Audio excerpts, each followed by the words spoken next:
Jackson Ward was initially set apart from the rest of the city.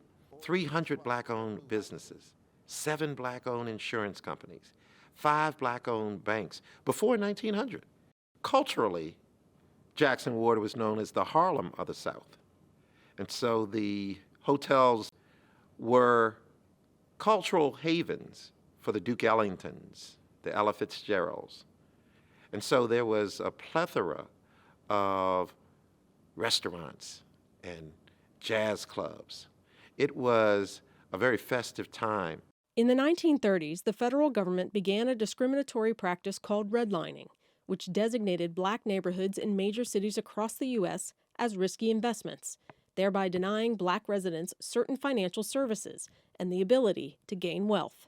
Redlining destroyed the whole Jackson Ward community. Everything was in walking distance, and it was a community, not like it is today. In 1954, the Virginia General Assembly approved the construction of the Richmond-Petersburg Turnpike through the city of Richmond. 390 acres of public and private land across the city were taken, using the government's legal right of eminent domain to build what was originally a toll road. What is now known as Interstate 95, or as it was called then, the Richmond-Petersburg Turnpike, was deliberately placed in the middle of Black Wall Street, Jackson Ward, when only 8 blocks away to the north was a natural topographical ravine known as the Chaco Valley. By the time the turnpike was finished 4 years later, more than 7,000 residents were displaced, businesses closed, and schools demolished, most significantly in Richmond's Jackson Ward, where the highway split the community in half and disconnected families from easy access to stores, libraries, and banks. If you went to school and lived on the other side of the turnpike, you could remain in that school.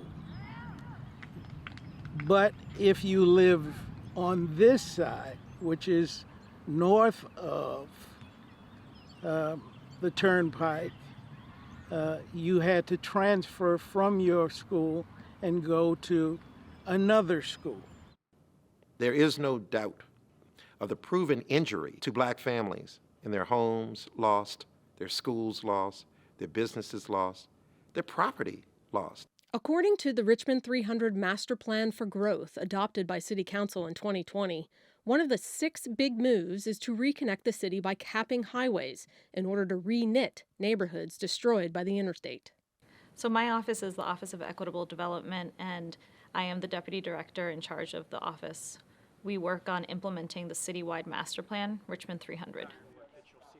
Secretary Buttigieg came over to Richmond in December of 2021 to see for himself what the highway had done to Jackson Ward and to hear from community members directly about it. It was during this tour that Buttigieg heard firsthand about the Reconnect Jackson Ward project, a proposal to construct a freeway cap from First Street to Chamberlain over the interstate.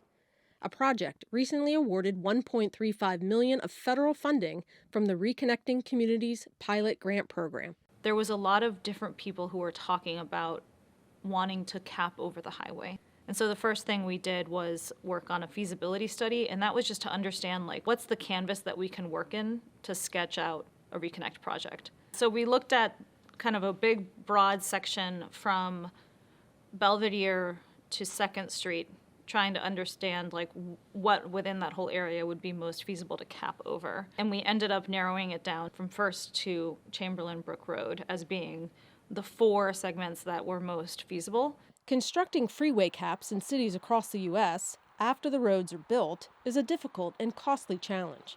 Some believe it to be a worthy investment, as it could provide new green spaces or offer community members easier access to jobs, groceries, health care, and other services. The Lambert family's been in this area since 60, probably before that.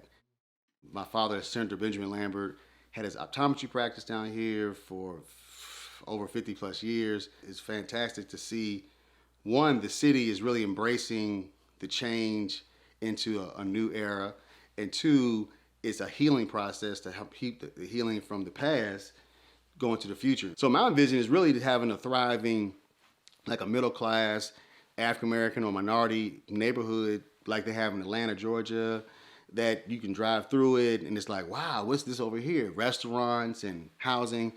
If you embrace it and build this group up and the area up, everybody wins. The community engagement was really robust and there were a lot of hard conversations. The big thing that was one big theme that community members brought up over and over again was that the project needed to elevate and expand Black ownership, history, and culture. They also talked a lot about reparations to address past harms and how to ensure that Reconnect Jackson Ward and another project we're doing, the Jackson Ward Community Plan for redeveloping Gilpin, how those benefit Black Americans. According to the feasibility study, the cost of the project could be anywhere from $100 million to $400 million. This Reconnecting Communities grant will go to creating more accurate visual representations of what the freeway cap might look like, and will continue the project moving forward. Like, we know the canvas that we can paint within, but now we need to start painting. And that is where the Reconnect Communities pilot program funding will help us to really draw out that vision for the community. But to some in the Jackson Ward community, moving the project into the future still means the city is overlooking the past. A historically bisected section of any city would welcome federal dollars. The question becomes, what would those federal dollars do? And how would they address the past so that we may go into the future together? Jackson Ward will never be the same. It can't be. It's impossible. You can't make this America the way it was. Thank you for watching. Continue to follow Virginia news and stories by subscribing to our VPM YouTube channel.